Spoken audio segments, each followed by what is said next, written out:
다시 로마서 21번째 시간, 최고의 축복 또는 최고의 한 해, 최고의 축복, 최고의 한 해라는 제목으로 하나님 말씀 나누겠습니다.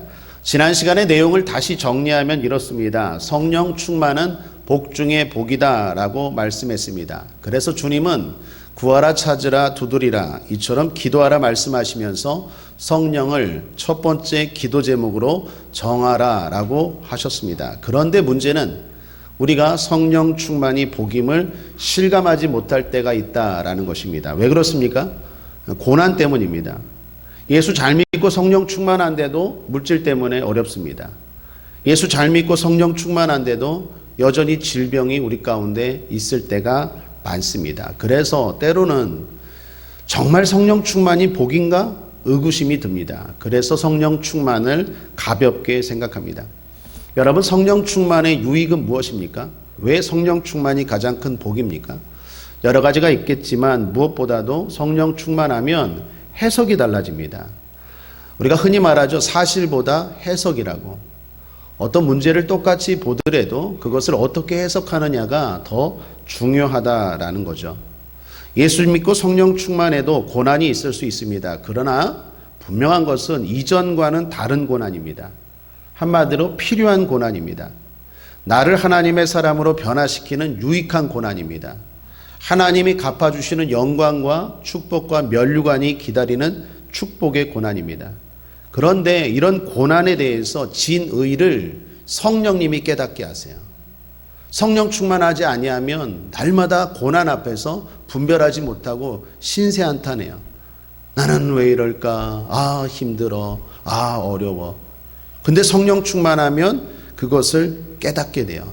뿐만 아니라 그것을 이기도록 도우세요. 성령이 도우십니다. 어떻게 도우십니까? 기도로 도우세요.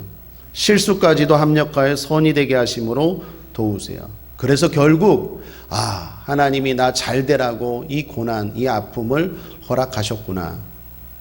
하나님은 사랑이시구나. 정말 나를 사랑하시는구나. 그 사랑은 절대로 끊어지지 않는구나 라는 것을 확신하게 합니다. 뭐가? 성령이 깨닫게 하십니다. 성령이 힘을 주십니다. 우리의 힘과 능으로 안 되는 것들 성령이 때로는 되게 하십니다. 그래서 성령 충만이 복 중에 복입니다. 그래서 바울은 지난 시간 이렇게 말씀을 맺었죠. 기쁨에 차서, 감격에 차서 로마서 8장 38절 39절에 이렇게 말합니다. 내가 확신하노니 사망이나 생명이나 천사들이나 권세자들이나 현재일이나 장래일이나 능력이나 높음이나 깊음이나 다른 아무 피조물이라도 우리를 우리 주 그리스도 예수 안에 있는 하나님의 사랑에서 끊을 수 없으리라. 이건 성령 충만한 사람만이 고백할 수 있는 능력의 고백입니다. 자, 이렇게 기쁨과 확신이 넘쳤던 바울이 오늘 본문에서는 대단히 우울해합니다. 이유가 뭘까요? 가까운 사람의 구원의 문제 때문입니다. 저희 교단에 저와 좀 친한 목사님 한 분이 계십니다. 이 목사님이 꽤 큰 교회를 담임하고 계십니다. 무엇보다도 열심히 목회하십니다. 말씀을 열심히 연구하시고 기도를 아주 열심히 하시고 제가 늘 본이 되고 도전이 되는 분입니다. 그런데 그분에게는 남모르는 걱정이 하나 있습니다. 그것은 부모님이 아직도 예수를 믿지 않는다는 거예요. 그래서 이 목사님은요, 항상 즐겁다가도 이 문제만 생각하면 마음이 무거워져요. 부모님들이 아직 살아계시지만 연로하셔서 돌아가실 날이 얼마 남지 않으셨는데 아직도 예수를 믿지 않아서 걱정이라고 탄식하십니다.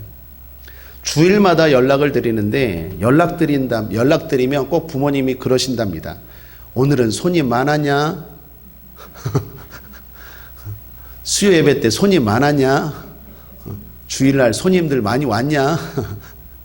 성도를 손님으로 말할 정도로 아직 예수님에 대한 영접이 없어요. 이 목사님 왈, 남들은 전도하면 잘 믿고 남들 부모님들도 본인이 전도하면 다 잘 믿고 우리 교회, 자신의 교회를 다니는데 왜 우리 부모님은 안 믿을까 탄식하십니다. 그리고 저에게도 기도 부탁하셨습니다. 사랑하는 여러분, 그 목사님의 심정이 이해되십니까? 아마 이 자리에 계신 분들 가운데도 그 부분 때문에 다 다 즐겁다가도 마음이 무거우신 분들이 계시리라 생각됩니다. 오늘 본문의 바울이 지금 그런 상황입니다. 바울이 고통스럽답니다. 자신의 민족이 예수를 거부하기 때문입니다. 1절에서 3절 한번 함께 읽어볼까요? 시작. 내가 그리스도 안에서 참말을 하고 거짓말을 아니하노라. 내게 큰 근심이 있는 것과 마음에 그치지 않는 고통이 있는 것을 내 양심이 성령 안에서 나로 더불어 증거하노니 나의 형제 곧 고륙의 친척을 위하여 내 자신이 저주를 받아 그리스도에게서 끊어질지라도 원하는 바로라. 바울은 자신의 민족이 구원받는다면 자신이 저주받아도 좋다라고 말합니다. 그럴 정도로 마음 아파합니다. 여기 큰 근심, 고통이라는 단어가 나오는데 이 단어가 구약성경 창세기 3장에 보면 인간이 죄를 짓고 하나님으로부터 떨어져서 임한 그 고통 있죠. 그 고통과 같은 의미입니다. 바울이 그럴 정도로 고통스럽고 괴롭다라는 것입니다.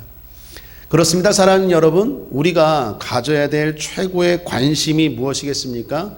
영혼 구원인 줄 믿습니다. 특별히 내 가족, 특별히 내 민족 구원받기 위해 기도해야 될 것입니다. 그것이 무엇보다도 최고의 선물이기 때문입니다. 우리는 알다시피 누구나 죽습니다. 죽으면 끝입니까? 아닙니다. 그래서 저는 장례 때마다 그런 말 하죠. 연결식이라는 말 하지 말라고. 연결이라는 말이 대단히 고상해 보이고 왠지 지적으로 보이는 말인데 그 의미를 알면 절대로 비성경적인 말입니다. 영원한 이별이라는 뜻입니다. 우리는 죽으면 끝이 아닙니다. 영원한 이별이 아닙니다. 하나님 안에서 하나님 앞에서 다시 만나야 됩니다. 그런데 예수를 믿지 않으면 다시 만나지 못합니다. 만나더라도 다른 곳에서 서로 있는 것을 발견합니다. 마치 부자와 거지 나사로처럼. 히브리서 19장 27절에 보면 한 번 죽는 것은 사람에게 정해진 것이요 그 후에는 그 후가 있습니다. 죽으면 끝이지 뭐 아닙니다. 그 후가 있습니다. 그 후에는 심판이 있으리니. 믿는 자는 당연히 천국입니다. 맑고 밝고 환한 명랑한 천국입니다. 그러나 그렇지 않은 자는 분명히 지옥이 있습니다. 지옥은 상상의 곳이 아닙니다. 지옥은 인간이 만들어낸 곳이 아닙니다. 지옥은 실제하는 곳이요. 예수님은 그 지옥이 얼마나 무서운지 절대로 가지 말아야 된다라고 경고하셨습니다. 마태복음 5장 29절에서 30절 함께 읽어볼까요? 만일 내 오른 눈이 너로 실족해 하거든 빼어내버리라. 내 백체 중 하나가 없어지고 온 몸이 지옥에 던지우지 않는 것이 유익하며 또한 만일 내 오른손이 너로 실족해 하거든 찍어내버리라. 내 백체 중 하나가 없어지고 온 몸이 지옥에 던지우지 않는 것이 유익하니라. 그만큼 무서운 곳이 지옥입니다. 그래서 구세군, 우리 성탄절만 되면 딸랑딸랑 이게 돈 모으시는 분들 계시죠? 그 구세군의 창설자 윌리엄 부스는 이렇게 기도했다고 합니다. 하나님, 영국 성도들의 눈을 열어 지옥을 한 번만 보여주옵소서. 그렇게 부르짖고 기도했대요. 왜 그럴까요? 사람들이 영혼 구원에 대한 관심이 없어서, 성도들이 가족 구원에 대한 관심이 없어서 윌리엄 부스는 그렇게 부르짖고 부르짖었대요. 하나님, 한 번만 영국 교회 성도들의 눈을 열어 지옥을 보여주시옵소서. 그런 의미에서 우리는 늘 무엇보다도 영혼 구원에 관심을 가져야 하겠습니다. 오늘도 꼭 기도하십시오. 때를 얻든지 못 얻든지 기도하고 전도하십시오. 성령 충만함으로 예수 믿으라고, 가까운 교회 가서 신앙생활하라고 꼭 여러분의 가족, 여러분의 부모님, 여러분의 자녀들에게 사랑에 권면하는 여러분 되시기를 주님의 이름으로 축원합니다. 그런데 여기 바울의 위대함이 있습니다. 한 가지 짚고 넘어가야 될 게, 여기서 말하는 바울의 민족은 바울에게는 원수입니다. 여러분, 바울을 죽인 사람들이 누구입니까? 바로 이 민족입니다. 바울을 그렇게 고통스럽게 하고 힘들게 했던 사람들이 누구입니까? 바로 이 민족입니다. 그런데 바울은 이 사람들의 구원을 놓고 기도하는 정도가 아니라 가슴 아파하면서 자기의 목숨이 끊어질지라도 그렇게 안타까워하면서 기도하고 있다라는 것입니다. 자, 어떻게 이게 가능할까요? 쉽게 이해도 안 되고 흉내도 안 되는 부분입니다. 우리도 그런 말씀 아시죠? 주님 말씀하셨죠? 원수를 사랑하라 라는 말씀 하셨죠. 원수를 사랑하라 라는 말씀은 알겠는데 그것을 살아내는 실천은 별개의 문제입니다. 그만큼 어렵지 않습니까? 원수를 사랑하라는 것은 둘째치고 원수를 미워하지 않는 것만 해도 대단한 거 아닙니까? 그런데 하나님은 원수를 사랑하래요. 그리고 바울은 그렇게 하고 있어요. 이게 얼마나 어려운지 실제로 요나서에 보면 요나는 어떻습니까? 니느웨에 가서 복음을 전하라 그랬는데 그 원수 그들에게 왜 복음을 전해야 합니까? 그리고 다시스로 몰래 도망갔죠. 그게 사실 우리 모습 아닙니까? 그래서 요나를 거꾸로 하면 나요. 그게 바로 여러분이고 저 아니겠습니까? 그런데 바울은 도대체 어떻게 이런 마음을 갖느냐는 거예요. 그리고 이런 마음을 가져야 되는 게 마땅한데 어떻게 해야 되냐라는 것입니다. 그것이 바로 1절에 답이 나와 있습니다. 1절 다시 한번 읽어보죠. 시작. 내가 그리스도 안에서 참말을 하고 거짓말을 아니하노라. 내게 큰 근심이 있는 것과 마음에 그치지 않는 고통이 있는 것을 내 양심이 성령 안에서 나로 더불어 증거하노니. 이게 답이에요.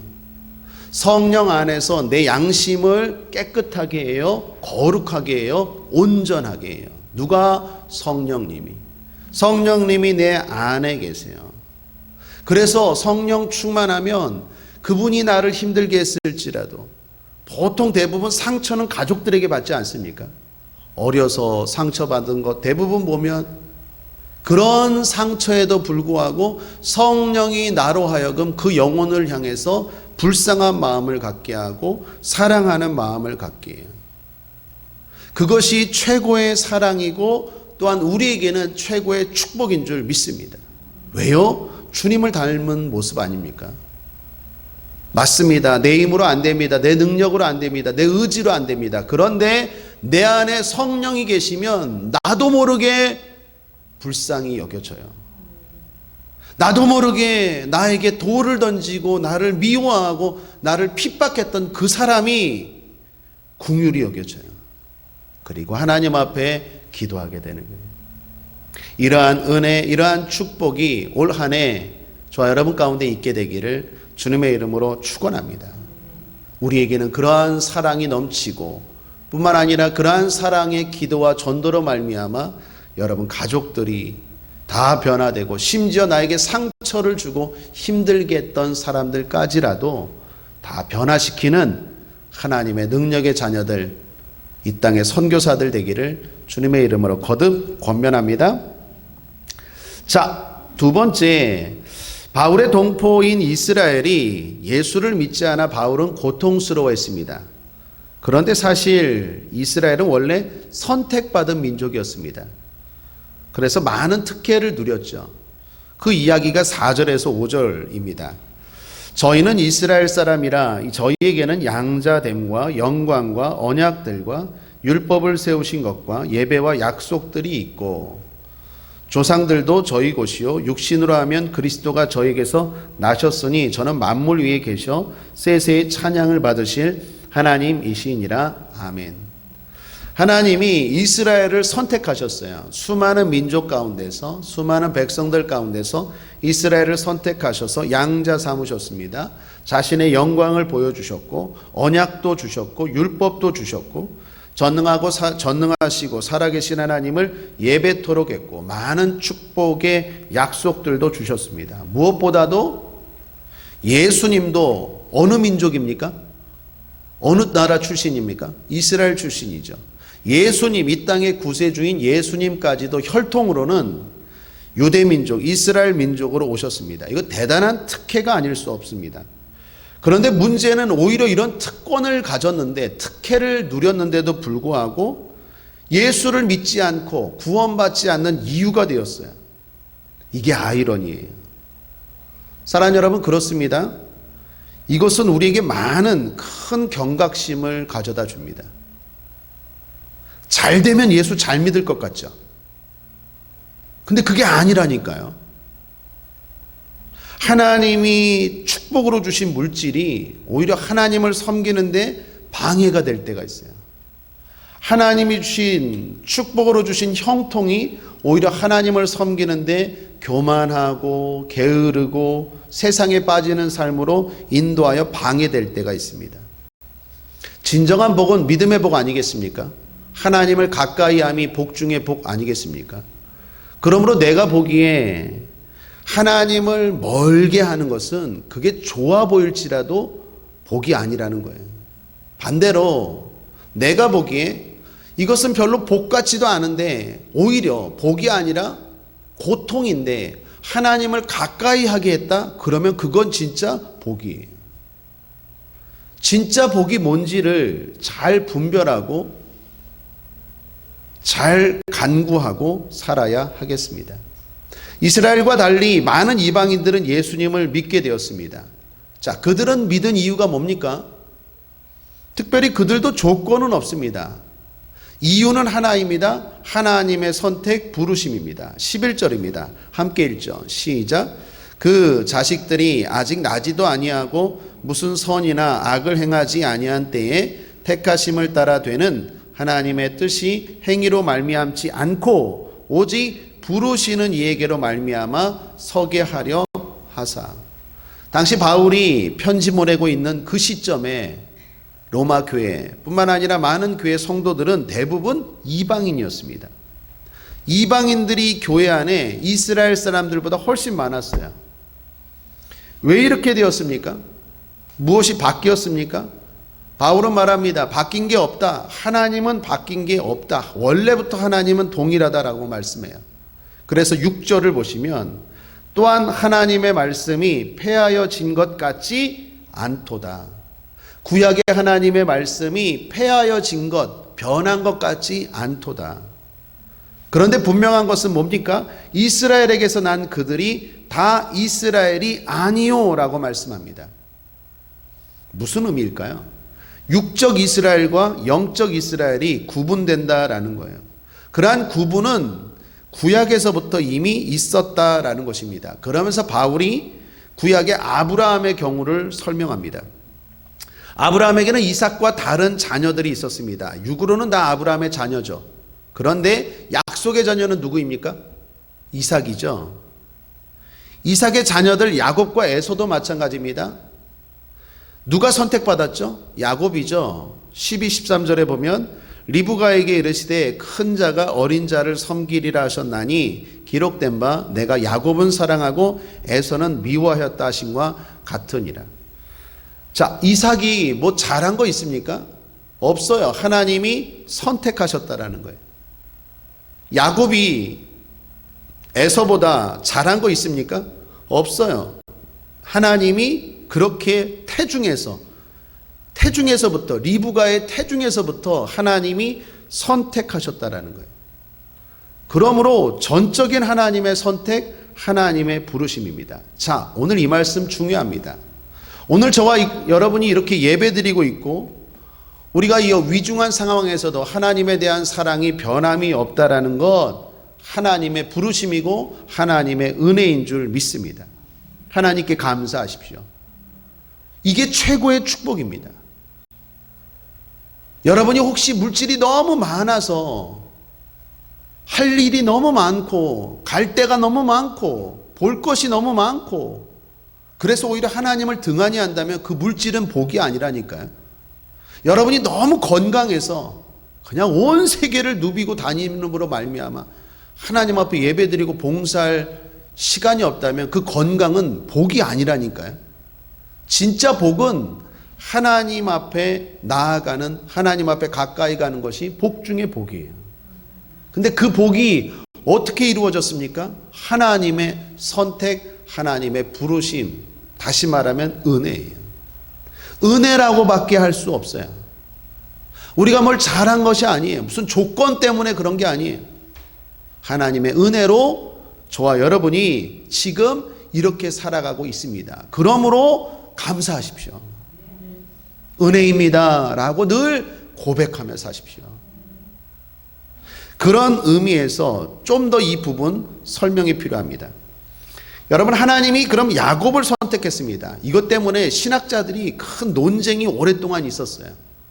너무 불공평한 거 아니냐? 안 그러겠어요?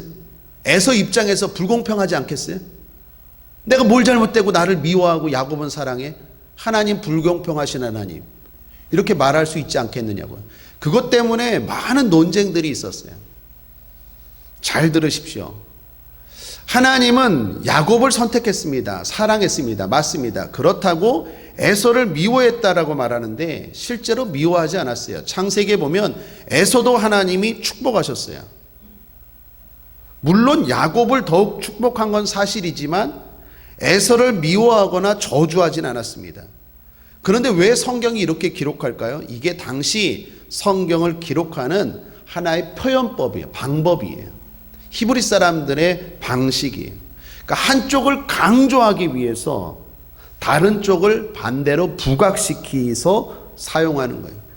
예를 하나 들면 이런 말씀입니다. 신약 성경에 보면 복음서에 주님이 이런 말씀을 하셨죠. 제자도를 말씀하실 때 이렇게 말씀하셨습니다. 여러분 함께 한번 읽어보죠. 누가복음 14장 26절 27절입니다. 시작.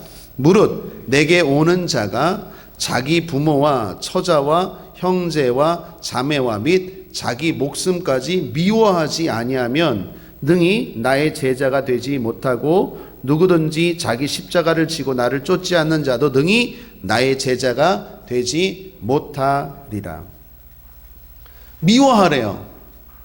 주님의 제자가 되려면, 예수 잘 믿으려면 부모, 처자, 형제, 자매, 자기 목숨까지 미워하래요. 이게 진짜 미워하라는 말씀일까요?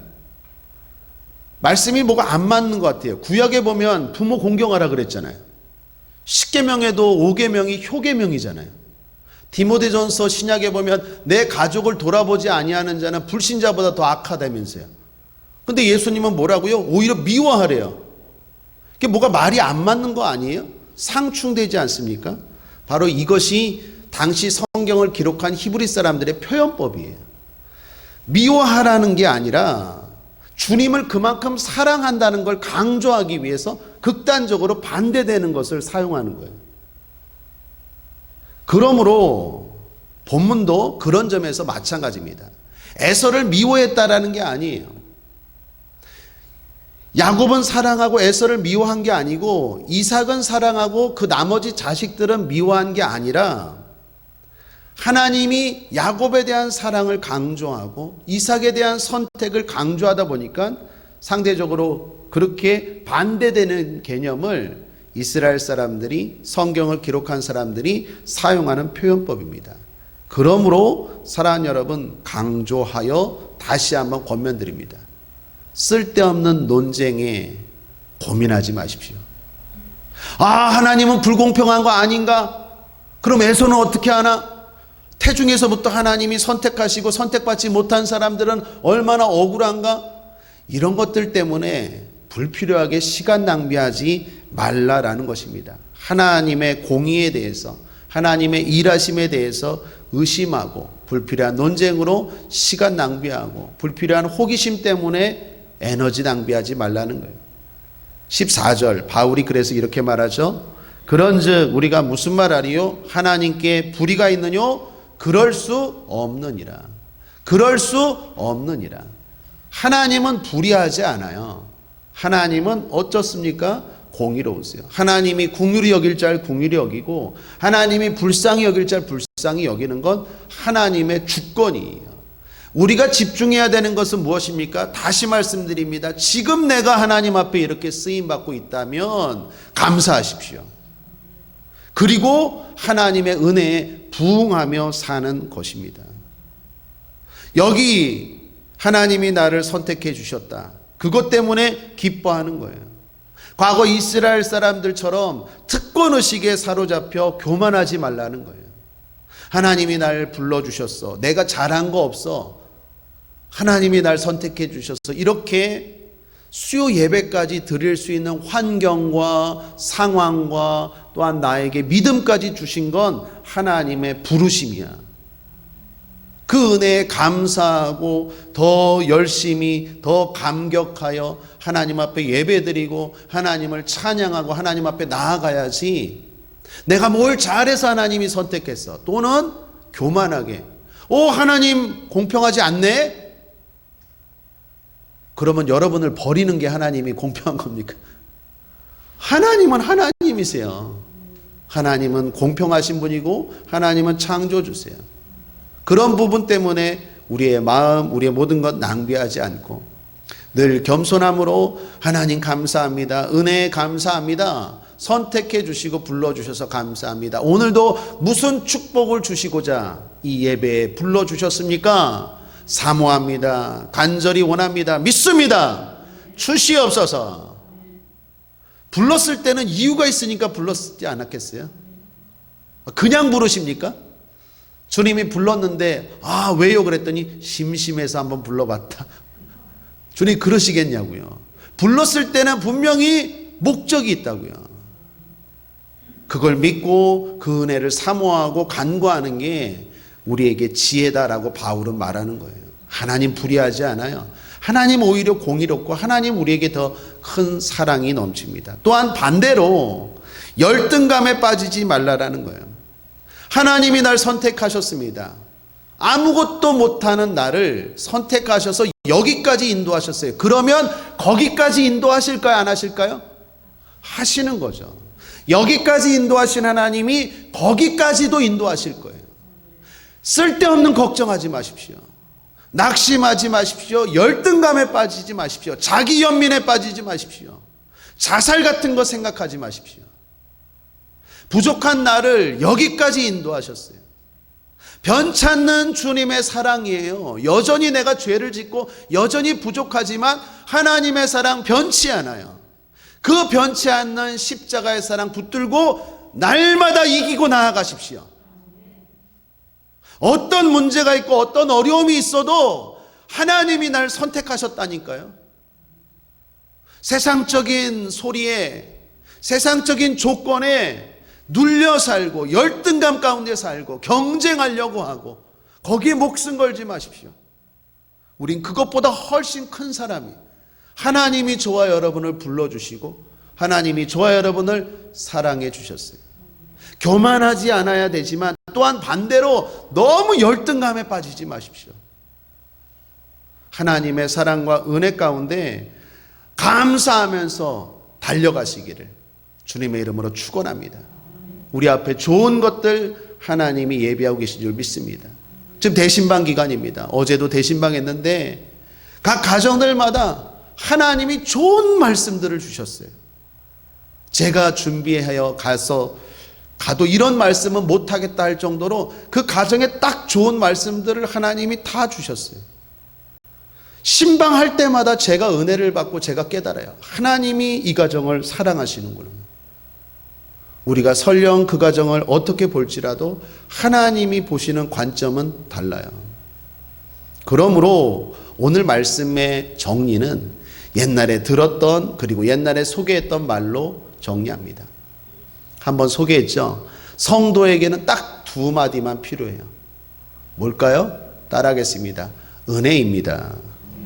아멘이지요. 은혜입니다. 아멘이지요. 지금까지 살아온 것, 잘 되는 것, 좋은 것 있습니까? 그러면 어떻게 해요? 은혜입니다. 내가 선택받고 내가 쓰임받고 내가 뭔가 이렇게 잘 되고 있다라고 느껴지십니까? 그건 내가 잘해서가 아니라 하나님의 은혜입니다. 아직 안 이루어지는 거 있습니까? 뭔가 바라는데 아직 안 이루어지고 막히는 거 있습니까? 잘 안 되는 거 있습니까? 믿음을 가지고 고백하십시오. 아멘입니다. 그러니까 딱 두 마디만 하면 돼요. 다른 말이 필요 없어요. 하나님 앞에 선택받고 부르심 받은 저와 여러분은 딱 두 마디만 하면 돼요. 지금 기도하다가 뭔가 이렇게 좋은 것들이 생각나고 마음이 기쁘고 행복합니까? 아유, 주님 은혜입니다. 나 같은 것 여기까지 살게 하시고 자녀 낳게 가정 꾸리게 하시고 은혜입니다. 고백하십시오. 그런데 또 아쉬운 거 있죠. 뭔가 바라는 거 있죠. 뭔가 안 되는 것 있죠. 그럴 때는 믿음으로 고백하십시오. 아멘입니다. 나를 여기까지 인도하시는 하나님이 그 문제 해결하지 못하겠습니까? 믿습니다 주여, 아멘입니다 하고 나아가는 것, 그것이 최고의 사랑, 최고의 축복을 받은 사람들의 모습인 줄 믿습니다. 따라하겠습니다. 은혜입니다. 아멘이지요. 말씀을 정리합니다. 올 한 해 최고의 한 해가 되기를 바랍니다. 그게 뭘까요?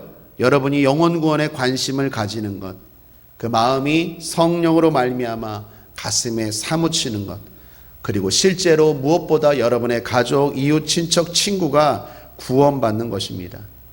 또한 내가 구원받음이, 내가 쓰임받음이 하나님의 은혜임을 아는 것입니다.